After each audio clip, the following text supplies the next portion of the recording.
Hello mga ka-anime! Welcome back sa ating channel. At bago tayo mag-umpisa sa panibagong kwento, mag-i-intro muna tayo.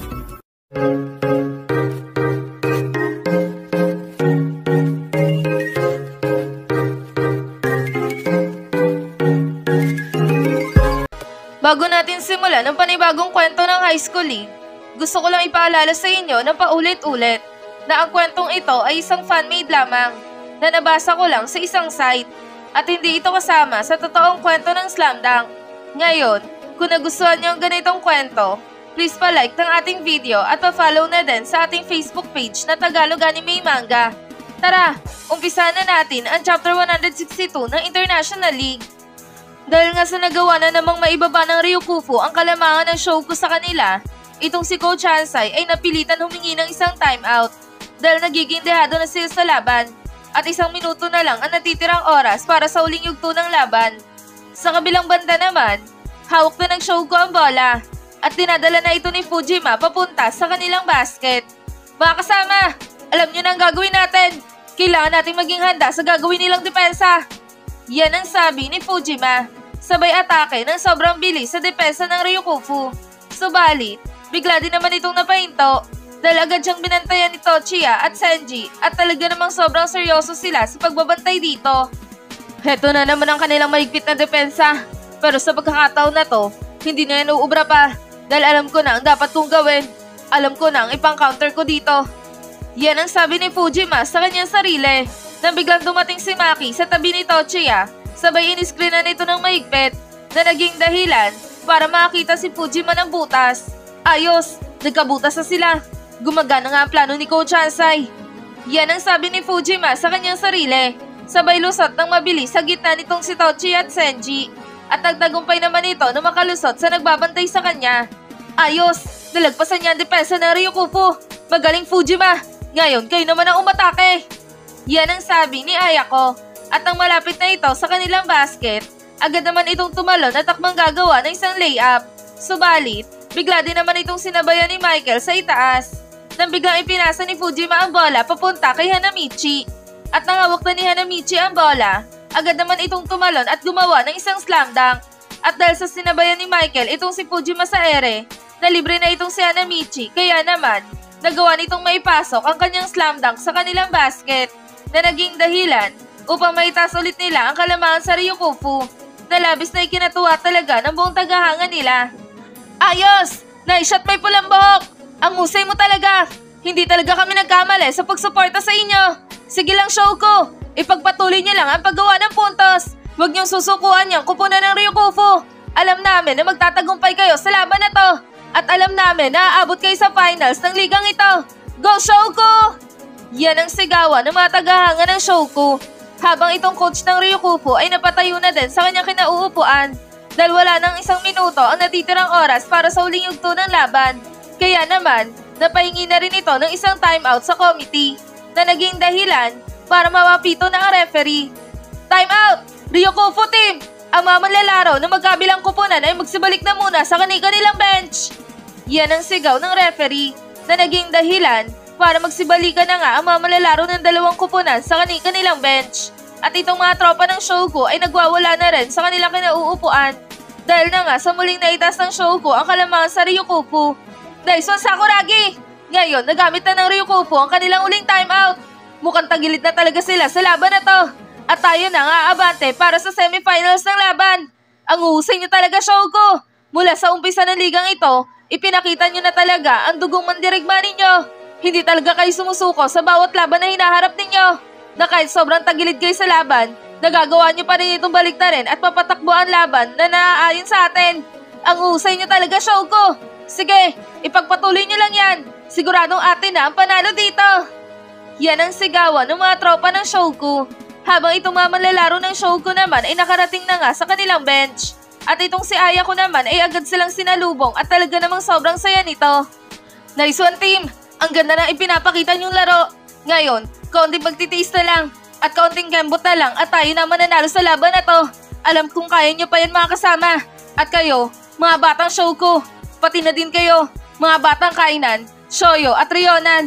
Ngayon, malapit na tayo sa finals. Sana hindi tayo magkamali dito at makuha natin ang tagumpay laban sa Ryukufu. Sige na, magpahinga na kayo. Kailangan nyo makapagpahinga ng maayos para pagtapos ng timeout na to, madidepensahan nyo sila ng maayos. Yan ang sabi ni Ayako, nang bigla nagsalita si Coach Hansai. Tama nga si Ayako mga bata, malapit na tayo sa tagumpay ng laban na to. Wala nang 1 minuto ang oras, kaya naman, dapat depensahan nyo sila ng maayos upang hindi na sila makabawi pa sa atin. Kailangan mapanatili natin ang kalamangan hanggang sa maubos ang oras sa laban na to. Yan naman ang sabi ni Coach Hansai, nang bigla nagsalita na din itong si Akagi. Shouko, andito na tayo sa pinakamahirap na bahagi ng oras ng laban na to. Ngayon, gusto kong gawin nyo ang lahat sa uling minuto na to. At gusto kong makita sa inyo ang mukha ng pagiging malakas. Ang mukha ng mananalo sa laban na to. Kaya naman, dito sa International League na to, gawin nyo ang lahat at panatilihin na kalmado ang inyong pag-iisip upang mapanatili nyo ang inyong laro at mapanatili ang kalamangan hanggang sa uling segundo. Ngayon, counting oras na lang. Malapit na nating makamit ang panalo laban sa Ryukufu. At malapit na nating maiuwi ang tropeyo ng International Cup sa ating distrito ng Kanagawa. Tandaan nyo, hindi tayo pwedeng matalo dito. Kailangan ipakita natin sa buong taga-suporta natin na tayo ang magwawagi dito. At ipakita natin sa mga kupunan na natalo na natin na hindi masasayang ang pagkapanalo natin sa kanila. Na tayo ang mag-uuwi ng kampyonato sa ligang ito. Yan ang sabi ni Akagi na talaga namang sobrang seryoso. Habang itong si Rukawa naman ay biglang napangiti at talaga namang nag-aalab ang kanyang mga mata dahil sa sobrang sabik. Tama nga si Akagi at tama silang lahat.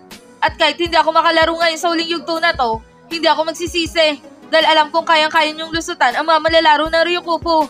Kaya naman mga kasama, ihanda niyo ang inyong mga sarili. Alam kong tayo mananalo dito. Ipakita niyo sa akin na kahit wala ako sa laban, kayang-kaya niyo silang talunin. At ikaw Hanamichi Gunggong, tuparin mo ang pangako mo sa akin na kahit anong mangyari, tayo ang magwawagi dito. Yan ang seryosong sabi ni Rukawa. Habang itong si Hanamichi naman ay biglang tumitig na din ng seryoso kay Rukawa. Hoy matang toothpick, ano bang tingin mo sa akin? Sa tingin mo ba magagawa kong talunin ng mga mokong na manlalaro na Ryukufu? Pues, diyan ka nagkakamali dahil kahit sino pa yan, malabong magawa nila akong talunan sa larangan ng basketball.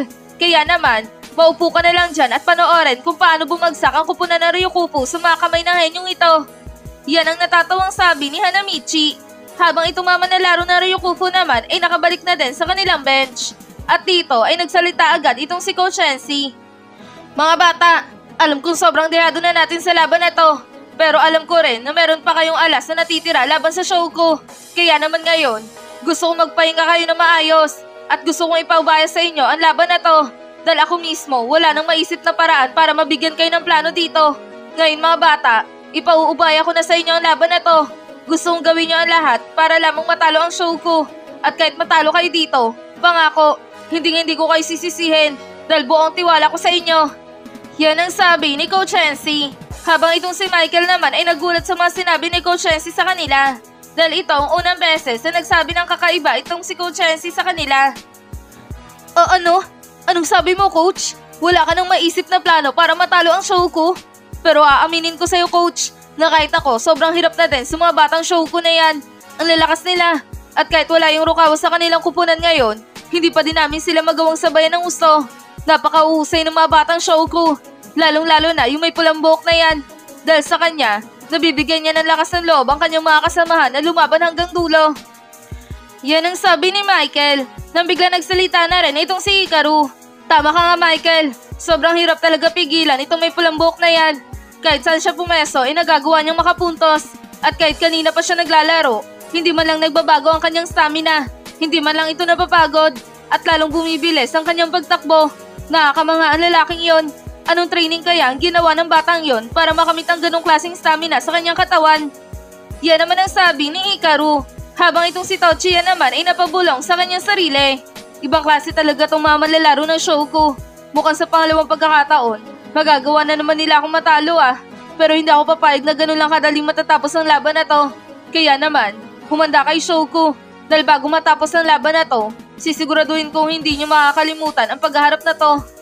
Yan naman ang sabi ni Tochiya, na biglang pumito na ang referee. Tapos na ang timeout ng Ryukufu! Kailangan nyo nang pumasok sa loob ng court! Yan ang sigaw ng referee na naging dahilan upang magsitayo na ang mga malalaro ng bawat kupunan at maganda na sa pagpasok sa loob ng court. Habang itong si Rukawa naman ay bigla nagsalita. Sendo, at ikaw Hanamichi, tapusin nyo na ang laban na to. Naiinip na ako maglaro. Gusto ko na makapunta sa semifinals upang makapaglaro na ako muli. Kaya naman, i-boost nyo na lahat dito. At wag na kayo magtitipid pa. Dahil dito sa huling minuto ng laro, gusto kong ipakita nyo na ang lahat.